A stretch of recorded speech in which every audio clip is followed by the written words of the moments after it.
The Zen Master Hakuin was praised by his neighbors as one living a pure life. A beautiful Japanese girl whose parents owned a food store lived near him. Suddenly, without any warning, her parents discovered she was with child.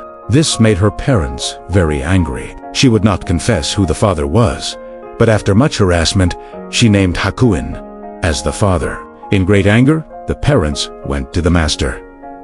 "Is that so?" was all he would say. After the child was born, it was brought to Hakuin for him to care for it. By this time, he had lost his reputation, which did not trouble him, but he took very good care of the child. He obtained milk from his neighbors and everything else the little one needed. A year later, the girl mother could stand it no longer. She told her parents the truth, that the real father of the child was a young man who worked in the fish market. The mother and father of the girl at once went to Hakuin to ask his forgiveness, to apologize at length, and to get the child back.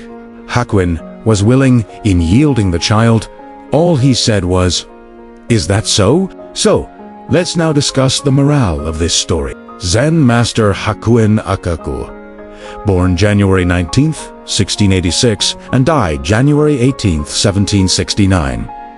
He stands as one of the most influential and transformative figures in the history of Japanese Zen Buddhism, often called the reviver of the Rinzai school, one of the major branches of Zen. Hakuin single-handedly pulled the tradition out of a period of decline and stagnation during the Edo period between 1603 and 1868. He emphasized rigorous, practical training that combined intense seated meditation, zazen, with the study of koans. Koans are the paradoxical riddles or stories designed to provoke insight and break through ordinary thinking. Hakuin was born as Sugiyama Iwajir in the small village of Hara, which is at the base of Mount Fuji. As a child, he was deeply influenced by his devout Nichiren Buddhist mother and a terrifying sermon on the 8 hot hells that instilled in him a profound fear of damnation. This fear drove him to enter a Zen temple at age 15, where he was ordained and given the name Eikaku, which means wise crane. He later adopted Hakuin, meaning concealed in white, evoking the snow-covered peaks of Fuji. The main lesson from this Zen story is the importance of equanimity, remaining calm, accepting and non-judgmental in the face of life's unpredictable changes, rumors, or accusations. It teaches that true wisdom comes from not attaching too strongly to reputation, emotions, or external circumstances, but instead responding with detachment and compassion. Hakuin's repeated phrase, "Is that so?"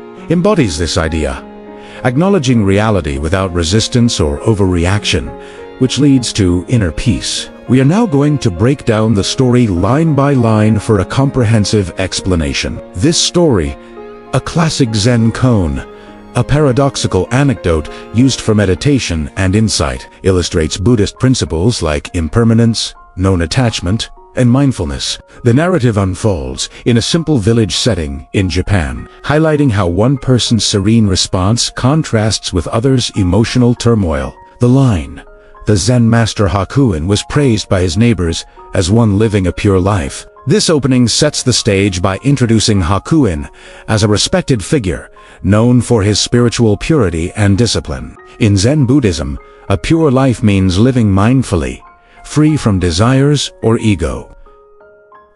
The neighbor's praise represents how society often judges people based on appearances and reputation. However, this line hints at the story's theme. External praise is fleeting and unreliable, as we'll see when his reputation is challenged. In the next line, a beautiful Japanese girl whose parents owned a food store lived near him. Suddenly, without any warning, her parents discovered she was with child. Here, we meet the girl and her family, who run a modest business, grounding the story in everyday life. The sudden discovery of her pregnancy creates conflict, symbolizing how life's surprises can disrupt order. In traditional Japanese society, and many cultures, an unwed pregnancy was a source of shame, especially for the family. This line builds tension, showing how one event can ripple out to affect others, and introduces themes of judgment and societal pressure.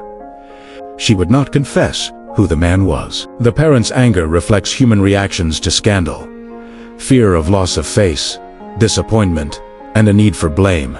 The girl's reluctance and eventual naming of Hakuin under harassment suggests she might have lied to escape pressure. This moment explores deception and coercion, how people under stress might shift blame to the innocent. Deeper in Zen terms, it shows the illusion of truth. What seems factual, her accusation, is actually changeable and fluid. In the next line, in great anger, the parents went to the master. "Is that so?" was all he would say.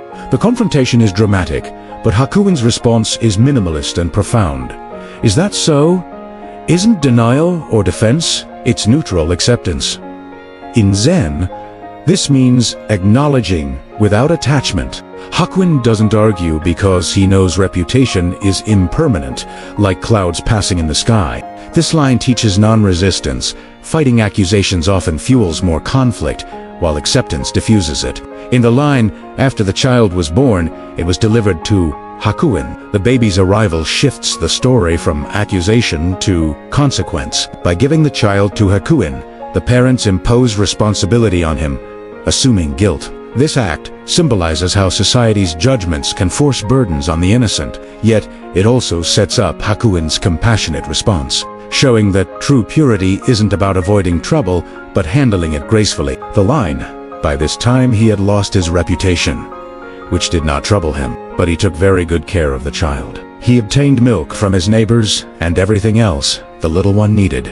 This is the heart of the story's middle. Hakuin's lost reputation did not trouble him, emphasizing non-attachment to ego or social status, a core Zen teaching. Instead of bitterness, he embraces the child with practical care, begging for milk and supplies. This shows humility and compassion.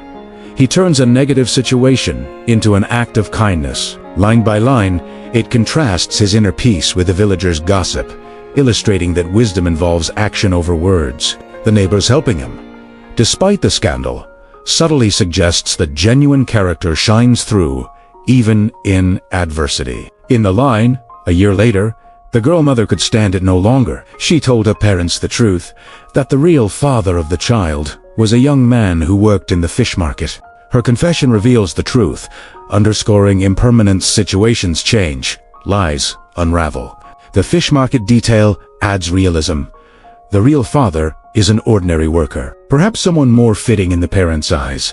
This highlights class or social biases. This reversal exposes how hasty judgments, like blaming Hakuin, stem from emotion rather than facts. In the line, the mother and father of the girl at once went to Hakuin to ask his forgiveness, to apologize at length, and to get the child back. Now humbled, the parents seek forgiveness, showing remorse, but also self-interest, wanting the child back. The lengthy apologies contrast with Hakuin's brevity, poking at how people over-explain when wrong. This line explores redemption and the cycle of human error. Accusation, realization, apology. In Zen, it reminds us that everyone is capable of growth, but true wisdom does not demand apologies. In the line, Hakuin was willing. In yielding the child, all he said was, "Is that so?" The story closes symmetrically. Hakuin gives up the child without resentment, repeating, "Is that so?" This echoes his earlier response, reinforcing equanimity. He's not attached to the child, the role of caregiver, or vindication. The ending teaches that letting go is as important as accepting. Life's roles, father, outcast, hero, are temporary illusions. Overall, the story uses repetition and contrast to drive home that inner calm withstands external chaos. In a deeper Zen context, this koan challenges us to question reality. What is true? Hakuin's detachment mirrors enlightenment, where one sees beyond dualities like right, wrong, or gain-loss. Let's now discuss how the story applies to daily life. This parable isn't just ancient wisdom. It offers practical tools for modern challenges, especially for teens and young adults navigating school, social media, and relationships. Here's how it connects.